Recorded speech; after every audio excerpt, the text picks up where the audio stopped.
తీపుండ్రాలు చేసుకుందామండి. కావాల్సినవి అయితే కొబ్బరి తురుము, బెల్లము, ఇలాచి పౌడర్, రైస్ పౌడర్, నెయ్యి.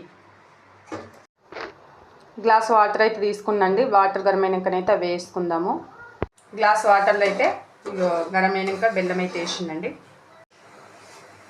బెల్లం అయితే కరిగాక వాటర్లో అయితే ఇలాచి పౌడరు, కొబ్బరి తురుము అయితే వేసుకోవాలండి.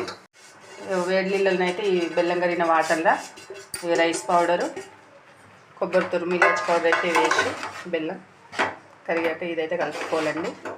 ఈ విధంగా అయితే బాల్స్లా వేసుకోవాలండి. ఉండ్రాళ్ళు అయితే తీపి ఉండ్రాలు. వినాయకునికి అయితే ఈ ప్రసాదం అంటే చాలా ఇష్టం అండి. ఇలాచి పౌడర్, కొబ్బరి, పచ్చి కొబ్బరి తురుము వేసిండండి.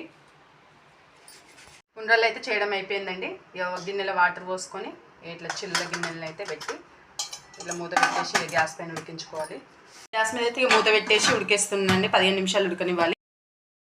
చూడండి, తీపి ఉండ్రాళ్ళు అయితే రెడీ అయిపోయినాయి.